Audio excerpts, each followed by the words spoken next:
नमस्कार बंधुरा घरोया रान्ना बाई चैतालीते सबाइके स्वागत जानाई। सबाई केमन आछेन? आशा करछि भालो आछेन। आजके आमार रेसिपि हच्छे सजने डाँटा आलू पोस्त।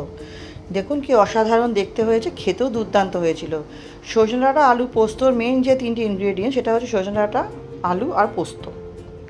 देखुन आमी सजने डाँटागुलो छोटो छोटो करे केटे नियेछि और एखाने आलूटाই আমি খোলা ছাড়ে ধুয়ে নিয়েছি। এবার আলুগুলো আমি আলু ভাজার মতো লম্বা লম্বা করে কাটবো, একটু মোটা রাখবো, আলু ভাজার মতো পাতলা পাতলা করব না।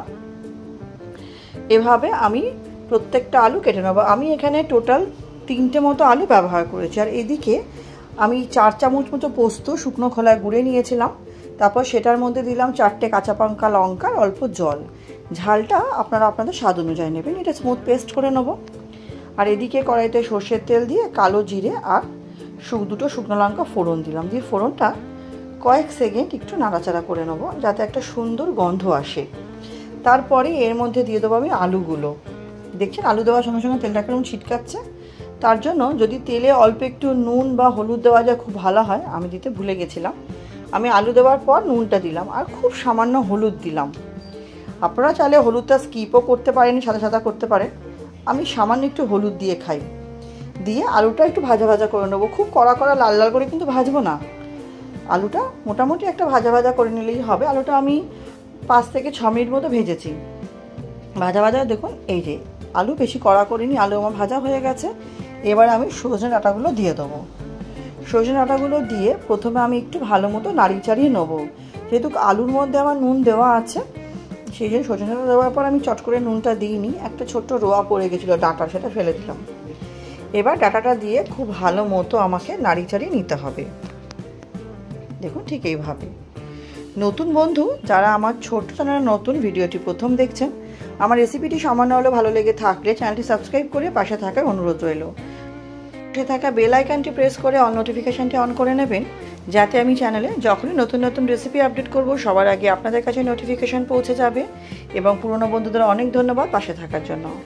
আলু এবং ডাঁটা ভাজা হয়ে গেছে। আমি দিয়ে দিলাম এর মধ্যে পোস্ত বাটাটা।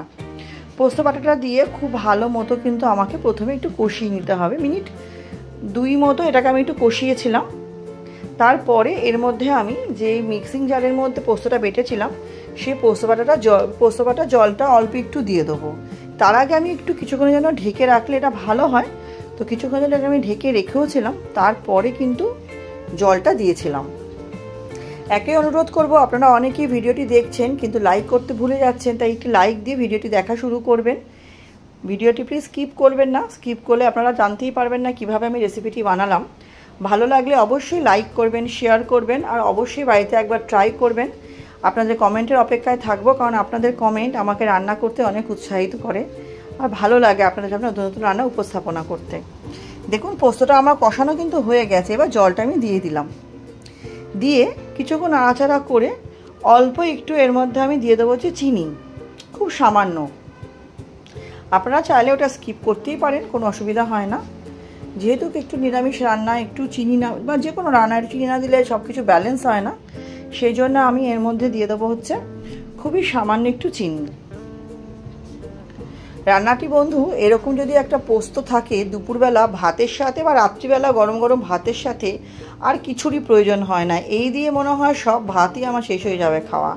আর পোস্ত খেতে আমি পার্সোনালি ভীষণ পছন্দ করি, তাই প্রায় আমি সুযোগ খুঁজে থাকি পোস্ত করার। আমার খুব ভালো লাগে খেতে। দেখুন পোস্তটা আমি জল দিয়ে কিছুক্ষণ ঢেকে রেখেছিলাম। তারপর দেখুন আমার মাখা মাখা হয়ে গেছে পোস্তটা।